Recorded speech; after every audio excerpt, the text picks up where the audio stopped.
Hello বন্ধুরা, কিছুদিন আগেই রথযাত্রা ছিল।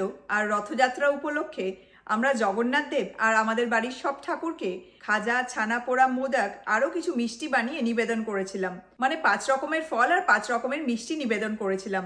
সেই মোমেন্টসটা তোমাদের সাথে শেয়ারও করেছিলাম। তো 5 রকমের ফলের মধ্যে আমরা ঠাকুরকে নারকেলও নিবেদন করেছিলাম।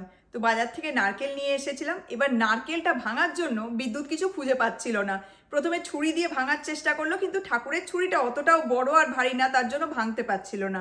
তারপরে ঠাকুরের একটা ছোট হামানদিস্তা ছিল, সেই হামানদিস্তার মাথাটা দিয়ে ও নারকেলটা ভেঙেছে। তো নারকেলটা তো 2 ফালি হয়ে গেছে, তার সাথে হামানদিস্তার মাথাটাও ভেঙে 2 টুকরো হয়ে গেছে। আমার মনটা তখন এত খারাপ হয়ে গেছে, কারণ ঠাকুরের ওই হামানদিস্তাটা একদম ছোট্টর ওপরে ছিল।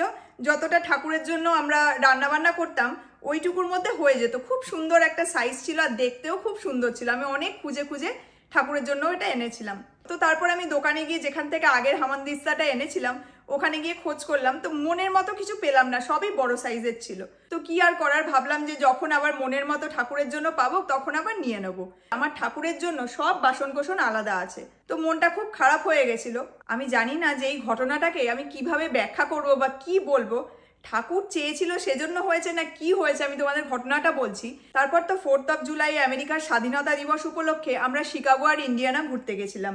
স্বামীনারায়ণ মন্দিরে গিয়ে ঠাকুর দর্শন করেছি, আর তার সাথে ময়ূরের একটা পালকও পেয়েছি। তোমাদের আগের মোমেন্টসে ময়ূরের সেই পালকটা আমি দেখালামও। তো যাই হোক, ঠাকুর দর্শন করে ময়ূরের পালকটা নিয়ে তারপর আমরা মন্দিরের গিফট শপে গিয়েছিলাম। মন্দিরের গিফট শপে গিয়ে ঠাকুরের জন্য ধূপ, তারপরে ধূপকাঠি, এই টুকটাক সব জিনিস নিয়েছি। আর তারপরে গিফট শপটা ঘুরে ঘুরে দেখছিলাম যে আর কি কি জিনিস আছে। আর দেখতে দেখতে হঠাৎ করে একটা বক্সের ওপর চোখ পড়লো। দাঁড়াও তোমাদের বক্সটা দেখাই।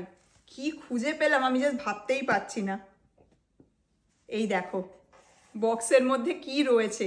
মানে আমি জানি না এটাকে কোইন্সিডেন্স বলবো নাকি আমার মন খারাপ হয়েছিল সেজন্যই ঠাকুর আমাকে এরকম একটা জিনিস পাইয়ে দিল। বক্সটার মধ্যে দেখো একটা ছোট্ট হামানদিস্তা, আর বক্সটাও দেখো কি সুন্দর দেখতে। দাঁড়াও তোমাদেরকে বের করে দেখাই। এই যে দেখো বক্সটার মধ্যে একটা ভেলভেটি ফিল আছে, আর এই যে ভেতরে হামানদিস্তা। এই যে আমি তো মানে অবাক হয়ে গেছি, সাইজটা একদম পারফেক্ট আর কি সুন্দর দেখতে দেখো। আর সব থেকে ভালো ব্যাপার হলো যে এই পুরো জিনিসটা এই কিউট বক্সটার মধ্যে এসছে। এই যে এরকম ভাবে কি সুন্দর দেখতে।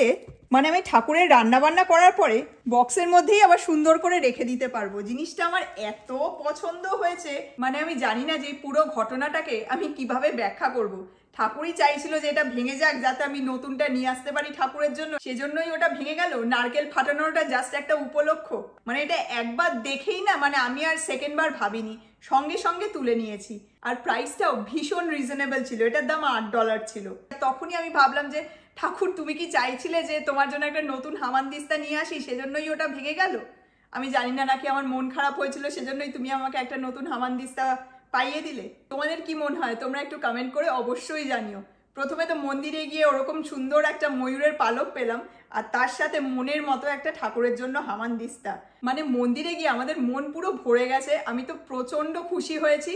আর পুরো ঘোরার ট্রিপটা সেজন্য আমাদের দারুণ হয়েছে। তাই ভাবলাম ঠাকুরের জন্য আনাই ছোট্ট হামানদিস্তাটা তোমাদেরকে দেখাই, আর তার সাথে ঘটনাটাও বলি। তো যাই হোক, এটাই তোমাদের সাথে শেয়ার করার ছিল। এখন টাটা, তোমাদের সাথে পরের মোমেন্টসে আবার কথা হবে। Bye bye.